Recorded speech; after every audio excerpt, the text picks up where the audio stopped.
بسم اللہ الرحمن الرحیم۔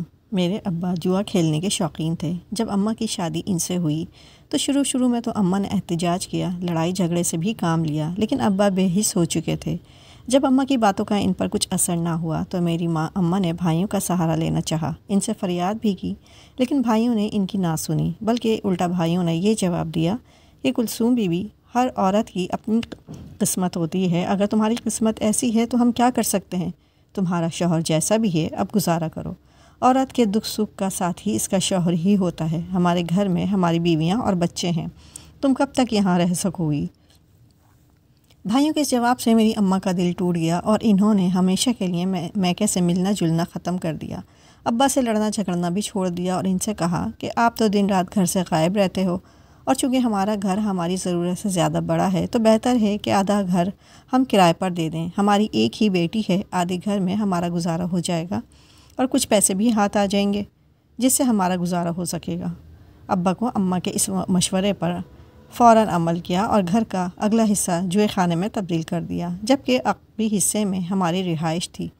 ابا تو ویسے ہی جوئے خانے میں پڑے رہتے تھے، دوستوں کو گھر لاتے اور رات بھر اپنی بیٹھک میں جوا کھلاتے۔ پہلے وہ مفت میں بیٹھک استعمال کرتے تھے، اب کرایہ دار ہو گئے۔ رات بھر ہمارے گھر مکان کی بیٹھک میں بڑے آرام سے جوا کھیلتے، جس کا کرایہ سب ملا کر اماں کے ہاتھ پر ہر ماہ دیانتداری سے رکھ دیتے تاکہ وہ غصہ نہ کریں۔ یہ کرایہ عام مکانوں سے بہت زیادہ تھا۔ اس زمانے میں 500 روپے کی بڑی قیمت تھی اور یہ سب ملا کر 1000 روپیہ ماہانہ ادا کرتے تھے۔ یہ جگہ ایک بڑے سے ہال اور ایک چھوٹے کمرے پر مشتمل تھی، ساتھ غسل خانہ اور آگے برآمدہ بھی تھا۔ یہاں جوا کھیلنے کا فائدہ یہ تھا کہ پولیس ہاتھ نہیں ڈال سکتی تھی، کیونکہ بظاہر اس گھر میں فیملی رہائش پذیر تھی۔ جواری عموماً اس وقت آتے جب محلے دار سو جاتے اور صبح 3 بجے کے قریب یہ لوگ چلے جاتے تھے۔ ان دنوں میرے چچا پولیس میں انسپکٹر تھے، ان کا گھر ہمارے گھر سے قریب تھا۔ محلے دار ان کا بڑا لحاظ کرتے تھے، کیونکہ پولیس چوکی کے سارے معاملات جو کبھی ان محلے داروں کو پیش ہوتے وہ حل کر دیا کرتے تھے۔ ابا ان کے سکے بڑے بھائی تھے، اس لیے چچا ان کا لحاظ کرتے تھے، لیکن اکثر یہ مشورہ بھی دیتے تھے کہ بھائی جان ایسی سرگرمیوں سے باز آ جاؤ، جب تک میں ہوں بے شک تمہاری طرف کوئی ہاتھ نہیں بڑھائے گا، لیکن بری باتوں کا انجام برا ہوتا ہے۔ ابا جانے کس مٹی کے بنے تھے، ان کے کانوں پر جوں نہیں رینگتی تھی، اور اب تو اماں کو کرائے کا آسرا بھی تھا۔ اب وہ بھی چپ ہو گئی تھیں کہ 2 وقت کی ہانڈی روٹی کا بندوبست تو ہو گیا تھا۔ جن دنوں ہمارے گھر جوا خانہ بنا، میں اس وقت 4 سال کی تھی۔ وقت گزرتا رہا، میں اپنے والدین کے پیار بھرے سائے میں پروان چڑھتی گئی۔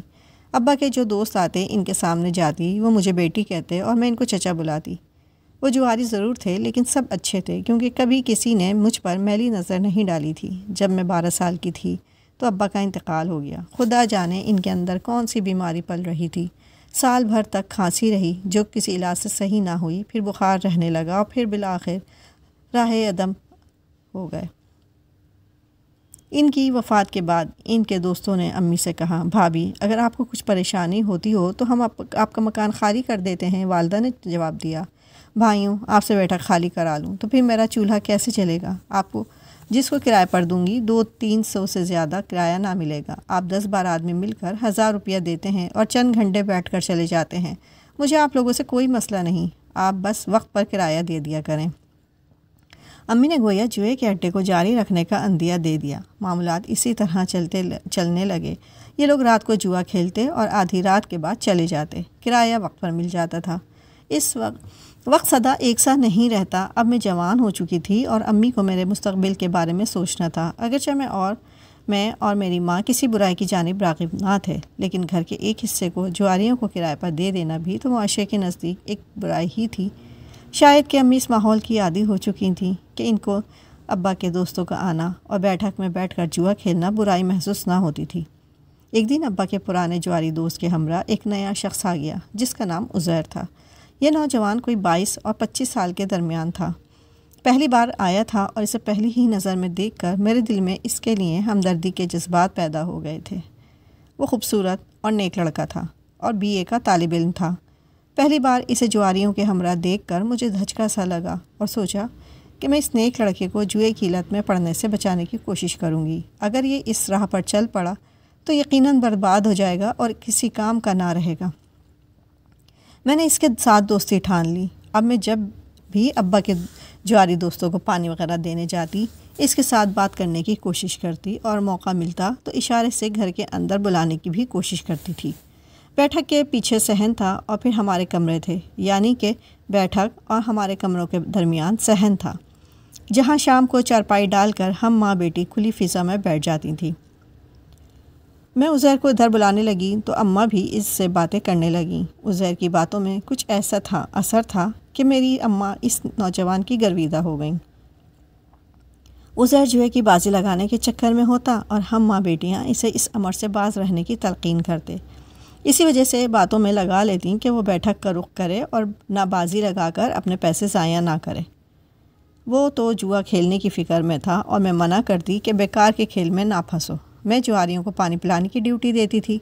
یہ بات عزیر کو اچھی نہ لگتی۔ ایک روز اس نے کہا، دیکھو تمہارا چہرہ کتنا معصوم ہے، جہاں تمہارے گھر کا ماحول ہے وہاں تمہارا چہرہ ہر برائی سے بیگانہ نظر آتا ہے۔ اگر تم وعدہ کرو کہ ان جواری لوگوں کے سامنے نہ جاؤ گی اور ان کو پانی وغیرہ نہ پلاؤ گی تو میں بھی قسم کھاتا ہوں کہ کبھی جوا نہ کھیلوں گا۔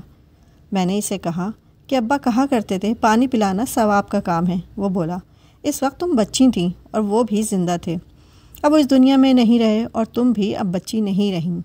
یہ پرانے لوگ تمہارے ابا کے دوست صحیح، لیکن ان کے ساتھ کبھی نہ کبھی نئے لوگ بھی آئیں گے جیسے کہ میں آ گیا ہوں، اور پھر وہ کسی بات کا لحاظ نہ کریں گے۔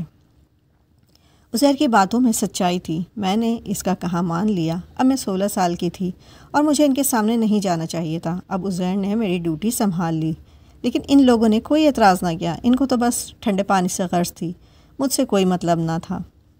عزیر ان دنوں بے روزگار تھا۔ اس نے BA مکمل کر لیا، تب اسے نوکری مل گئی۔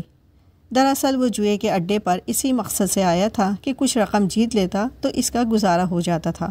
نوکری لگی تو اسے اس مشغلے سے نفرت ہو گئی، لیکن پانی پلانے کی ڈیوٹی وہ اب بھی جاری رکھے ہوئے تھا۔ دراصل اب یہاں صرف مجھ سے ملنے آتا تھا۔ یہ پانی پلانے کی ڈیوٹی تو محض ایک بہانہ تھا۔ امی کو خوب علم تھا کہ عزیر میری وجہ سے آتا ہے اور میں بھی اس میں دلچسپی لیتی ہوں۔ ماں کو کوئی اعتراض نہ ہوا، کیونکہ وہ مجھے شرافت سے بیانا چاہتی تھیں اور اس کے لیے انہیں عزیر جیسے ہی داماد کی ضرورت تھی، جو ہماری مجبوریاں جانتا تھا اور ہمارے ماحول کو اچھی طرح دیکھ اور سمجھ چکا تھا۔ چچا جان جو پولیس انسپیکٹر تھے، ان کی ترقی ہو گئی تو تبادلہ ہو گیا اور وہ دوسرے شہر چلے گئے۔ یوں ہم کو ان کا تحفظ حاصل نہ رہا۔ اب صرف عزیر کا سہارا تھا، کیونکہ اس کی نوکری بھی پولیس کے محکمے میں لگی تھی۔